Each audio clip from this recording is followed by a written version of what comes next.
Fascist সরকার বাংলাদেশে genocide চালিয়েছে, অত্যাচার করেছে মানুষদেরকে, কিন্তু এটা কখনো ইসরায়েলের অত্যাচারের চাইতে বেশি নয়, ভারতের অত্যাচারের চাইতে বেশি নয়। আমরা এখনো এতটা দুর্বল হয়ে যাই নাই যে আমরা বাংলাদেশিরা আমাদের ভেতরের অভ্যন্তরীণ প্রবলেম সলভ করতে পারবো না। বর্তমান বিশ্বের পরাশক্তি চায় দক্ষিণ এশিয়ায় একটা খ্রিস্টান রাজ্য প্রতিষ্ঠা করতে। তবে কি বাংলাদেশ সেই খ্রিস্টান রাজ্য প্রতিষ্ঠার পটভূমি হতে যাচ্ছে? আসসালামু আলাইকুম রহমতুল্লাহি ওয়া বারাকাতুহু। ইন্নাল হামদুলিল্লাহি ওয়াহদাহু ওয়াসসালাতু ওয়াসসালামু আলা মান লা নাবিয়্যা বা'দাহু, আম্মা বা'দ। সম্মানিত দর্শক ও শ্রোতা মণ্ডলী, আজকে একটি অত্যন্ত ইন্টারেস্টিং আবার অনেকটা বিপজ্জনক একটা টপিক নিয়ে আমরা আপনাদের সামনে উপস্থিত হয়েছি, যে বিষয়ে হয়তো আমাদের জানা প্রয়োজন, আবার হয়তো আমরা অনেকেই জানি, আর হয়তো এই বিষয়ে কথা বলাটা অনেক সময় বিপজ্জনক, কেননা এটাকে ক্লারিফাই করা অনেক সময় দুষ্কর হয়ে ওঠে। তবে আমরা যে বিষয়টা নিয়ে কথা বলতে চাচ্ছি সেটি হচ্ছে, হয়তো আপনারা এতক্ষণ বুঝতে পেরেছেন, সেটা হচ্ছে বাংলাদেশে জাতিসংঘের মানবাধিকার বিষয়ক হাই কমিশন প্রতিষ্ঠার প্রসঙ্গ। অ্যাকচুয়ালি বাংলাদেশে জাতিসংঘের অনেকগুলো অফিসই আছে, যেমন ইউএনডিপি আছে, ডাব্লিউইপি আছে, উইমেনদেরকে নিয়ে, মহিলাদেরকে নিয়ে কাজ করে, এরকম জাতিসংঘের সংস্থাও আছে। কিন্তু এই বিষয়গুলো বাংলাদেশে কোনো সময় আলোচিত না হলেও কেন বাংলাদেশে জাতিসংঘের মানবাধিকার বিষয়ক হাই কমিশন প্রতিষ্ঠা করার প্রসঙ্গটা বাংলাদেশে এত আলোচিত হচ্ছে? নামটা থেকেই আসলে আমরা বুঝতে পারছি যে মানব অধিকার বিষয়ক, মানে যেই দেশে মানুষের অধিকার হরণ করা হচ্ছে ব্যাপকভাবে, সেই দেশে মূলত জাতিসংঘ তার এই অফিসটা প্রতিষ্ঠা করে। এই কথাটা আসতেই আসলে আপনার মাথার মধ্যে কোন দেশের কথাগুলো আসতে পারে যেই দেশে সবচেয়ে বেশি মানবাধিকার লঙ্ঘন হচ্ছে? আপনার কি মনে হয় যে দেশে বিগত 1 থেকে 1.5 বছরের মধ্যে 40 থেকে 50 হাজারেরও অধিক মানুষ নিহত হয়েছে, যাদেরকে নির্মমভাবে হত্যা করা হয়েছে, যাদের মাঝে হাজার হাজার শিশুকে হত্যা করা হয়েছে, তাদের চাইতে অন্য কোথাও এবং অন্য কোনো দেশে মানুষ বেশি নির্মমতার এবং বেশি মানবাধিকার লঙ্ঘন হয়েছে বলে আপনাদের মনে হয়? আরও একটু স্মরণ করিয়ে দেই আপনাদেরকে, আজ থেকে কয়েক বছর পূর্বে যখন বার্মায় রোহিঙ্গাদেরকে কচুকাটা করে নির্মমভাবে হত্যা করা হচ্ছিল, তখন কি পৃথিবীতে কারো পক্ষ থেকে মানবাধিকার লঙ্ঘন হচ্ছে মর্মে কথা উঠে সেইটা নিয়ে কেউ মাথা ঘামানোর চেষ্টা করেছিল? ঠিক একইভাবে যখন পৃথিবীর আরো বিভিন্ন মুসলিম অঞ্চলগুলোতে মুসলমানদেরকে নির্মমভাবে বিভিন্ন অজুহাতের মাধ্যমে হত্যা করা হচ্ছিল, তখন কি সেই দেশগুলোতে মানবাধিকার লঙ্ঘন হয় নাই? যদি মানবাধিকার সেই দেশগুলোতে লঙ্ঘন হয়ে থাকে, তাহলে আসলে সেই দেশগুলোতে জাতিসংঘের কাজ কি ছিল? আজকেও গতকাল পরশু আমাদের অনলাইনে একটা ভিডিও ভাইরাল হয়েছে, যেখানে আমরা দেখেছি যে গাজার মানুষেরা অর্থাহারে অনাহারে খাবারের জন্য ছটপট করতেছে। মানুষের এক বিশাল মিছিল, অনাহারী, বিভুক্ষ, ক্ষুধার্ত, দরিদ্র, অসহায় মানুষের মিছিল। আমরা সেই মিছিল দেখেছি। সেই মিছিলের মানুষদেরকে খাবার দেওয়ার জন্য জাতিসংঘের মানবাধিকার কমিশন কি করতে পেরেছে? এই যে মিশর দীর্ঘ সময় ধরে তার রাফা ক্রসিং বন্ধ রেখেছে, ত্রাণ যাচ্ছে না, অনেক কাকুতি মিনতি অনুরোধের পরে হয়তো মাঝে মাঝে কোনো একটা ত্রাণের লটগুলো ফিলিস্তিনে যাচ্ছে, স্বাভাবিকভাবে যেতে পারছে না, সেটা নিয়ে জাতিসংঘের কোনো কথা নাই কেন? সেখানে বাংলাদেশের মতো একটা দেশে মানুষের মানবাধিকার লঙ্ঘন হচ্ছে, এই মর্মে জাতিসংঘের এত কাজ করার কি দরকার?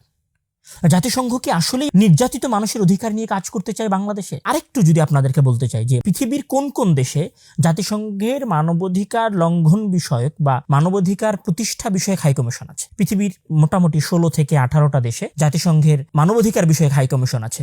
তার মধ্যে মরিতানিয়া আছে, কম্বোডিয়া আছে, সিরিয়া আছে, এরকম কিছু যুদ্ধ বিধ্বস্ত দেশ, ইয়েমেন আছে, সুদান আছে, যেই দেশগুলো যুদ্ধ বিধ্বস্ত, লিবিয়া, ব্যাপকভাবে সেইগুলোতে যুদ্ধের কারণে মানুষের মানবাধিকার লঙ্ঘন হচ্ছে। আফ্রিকার কিছু দেশে আছে।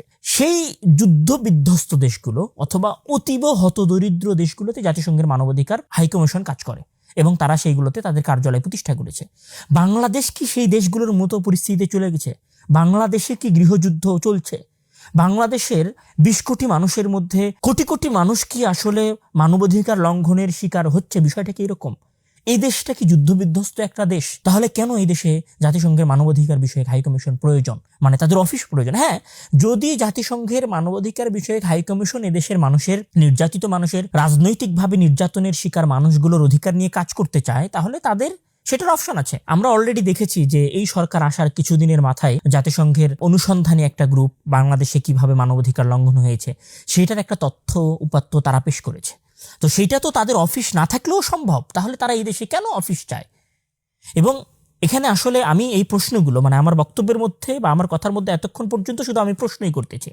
প্রশ্নগুলো করার কারণ হচ্ছে আপনারা যৌক্তিকতা খোঁজেন যে অ্যাকচুয়ালি বাংলাদেশে জাতিসংঘের মানবাধিকার বিষয়ক হাই কমিশন প্রতিষ্ঠা করার কোনো প্রয়োজন আছে কিনা। ঠিক আছে, তর্ক এবং যুক্তির খাতিরে ধরে নিলাম যে বাংলাদেশের মানুষ নির্যাতিত, বাংলাদেশে মানবাধিকার লঙ্ঘন হচ্ছে, এই জন্য জাতিসংঘের হাই কমিশন প্রয়োজন। ওকে, অন্য কোনো দেশে কি মানুষের মানবিক অধিকার বাংলাদেশের চাইতে কয়েক গুণ না কয়েক লক্ষ গুণ বেশি লঙ্ঘন হচ্ছে না? সেখানে আসলে জাতিসংঘের ভূমিকা কি ছিল? সেখানে জাতিসংঘ আসলে কি করতে পেরেছে? সেখানে কি জাতিসংঘ ইসরায়েলকে বাধা দিতে পেরেছে? সেখানে কি জাতিসংঘ উগ্রপন্থী বার্মার যে সমস্ত ব্যক্তিরা মুসলমানদেরকে হত্যা করছিল তাদেরকে বাধা দিতে পেরেছে? এই যে আমাদের পাশের দেশ ভারত, সেখানে যে গরু হত্যার কথা বলে নির্মমভাবে মুসলিমদেরকে পিটিয়ে হত্যা করা হচ্ছে, ট্রেন থেকে জীবন্ত একজন মানুষকে ফেলে দেওয়া হচ্ছে, একজন মানুষকে গাছের সাথে বেঁধে জীবন্ত পুড়িয়ে ফেলা হচ্ছে, এই দৃশ্যগুলো নিয়ে কি কখনো জাতিসংঘ মুখ খোলার প্রয়োজন মনে করেছে? ওই দেশের মানুষেরা তাদের খাবারের স্বাধীনতা লাভ করতে পারছে না, মুসলিম পরিচয় দিতে পারছে না, জয় শ্রীরাম স্লোগান না দেওয়া হলে তাদেরকে নির্মমভাবে পেটানো হচ্ছে, এই বিষয়গুলো নিয়ে কি কখনো জাতিসংঘ কথা বলেছে? ঠিক আছে, জাতিসংঘ মানবাধিকার নিয়ে কাজ করতে চায়, সারা পৃথিবী নিয়ে কাজ করুক, কেন বাংলাদেশ? এখানে অবশ্যই আপনাদেরকে জানতে হবে বাংলাদেশকে লক্ষ্য করার সবচেয়ে বড় কারণ হচ্ছে বিভিন্নভাবে আমাদের দেশের গবেষকেরা একটা কথা উঠিয়ে নিয়ে এসেছেন যে বর্তমান বিশ্বের পরাশক্তি চায় দক্ষিণ এশিয়ায় একটা খ্রিস্টান রাজ্য প্রতিষ্ঠা করতে। তবে কি বাংলাদেশ সেই খ্রিস্টান রাজ্য প্রতিষ্ঠার পটভূমি হতে যাচ্ছে, যেখান থেকে সেই খ্রিস্টান রাজ্য প্রতিষ্ঠা করার সকল কার্যক্রম পরিচালনা করা হবে? নাকি আসলে বাংলাদেশ থেকে মানবাধিকারের কথা বলে 2007 সালে যে বাংলাদেশের উপজাতিদেরকে আদিবাসী হিসেবে প্রতিষ্ঠা করে যে রিপোর্ট প্রকাশ করা হয়েছিল, সেই রিপোর্টটাকে আরো মজবুত করার প্রচেষ্টা চালানো হচ্ছে? নাকি আসলে বাংলাদেশে মানবাধিকারের কথা বলে এলজিবিটিকিউ, সমকামী এবং ধর্মীয় বিদ্বেষী মনোভাবকে প্রতিষ্ঠা করার প্রোপাগান্ডা চালানোর একটি নৈতিক সুযোগ খোঁজার চেষ্টা করা হচ্ছে? আপনাদের সাথে আমি আমার কথা দীর্ঘ না করে এই প্রশ্নগুলো উপস্থাপন করে এবং বিবেকবান সমাজের কাছে এই প্রশ্নগুলো রেখে আমি আমার সংক্ষিপ্ত আলোচনা শেষ করতে চাই। তার সাথে আরও একটি বার আপনাদেরকে স্মরণ করিয়ে দিতে চাই ফ্যাসিস্ট সরকার বাংলাদেশে জেনোসাইড চালিয়েছে, অত্যাচার করেছে মানুষদেরকে, কিন্তু এটা কখনো ইসরায়েলের অত্যাচারের চাইতে বেশি নয়, ভারতের অত্যাচারের চাইতে বেশি নয়, এটা কখনো বার্মার মুসলিমদের উপরে করা অত্যাচারের চাইতে বেশি নয়। হ্যাঁ, এখানে আরো একটা বিষয় আছে, আমরা এখনো এতটা দুর্বল হয়ে যাই নাই যে আমরা বাংলাদেশিরা আমাদের ভেতরের অভ্যন্তরীণ প্রবলেম সলভ করতে পারবো না। ফ্যাসিস্ট লীগের মতো অত্যাচারী জালেমকে প্রতিহত করেছি, আমাদের দেশে আসা ফ্যাসিজমকে আমরা প্রতিহত করতে পারবো, এইরকম পরিবেশে আমরা এখনো আছি। যেই দেশের মানুষেরা তাদের ওপর অত্যাচারকারীদেরকে প্রতিহত করতে পারছে না, আপনারা সেখানে গিয়ে কাজ করুন আর আমাদেরকে আমাদের দেশে স্বাধীনভাবে আমাদের দেশের মানুষদের সাথে ডিল করার অধিকার দিন। আমরা কখনোই আমাদের দেশ পরিচালনার, আমাদের সার্বভৌমত্বের প্রতি আমাদের পূর্ণ ক্ষমতার যে কর্তৃত্ব আছে, সেই কর্তৃত্ব আমরা কোনো সময় অন্য কোনো শক্তির হাতে দেই নাই, অন্য কোনো শক্তির হাতে দিব না। আমরা আমাদের সীমান্ত ঘেঁষা পরাশক্তির সামনে যদি মাথা অবনত করে না থাকি, তাহলে 1000 মাইল দূরে থাকা অন্য আর এক পরাশক্তির সামনে আমরা মাথা নত করিনি, আমরা মাথা নত করব না। It's loud and clear. Allah তাআলা আপনাদেরকে এই কথাগুলো অনুভব করার এবং কল্পনা করার তৌফিক দান করুক। আল্লাহুম্মা আমিন। ওয়া আখিরু দাওয়ানা আলহামদুলিল্লাহি রাব্বিল আলামিন। আসসালামু আলাইকুম ওয়া রাহমাতুল্লাহি ওয়া বারাকাতুহু।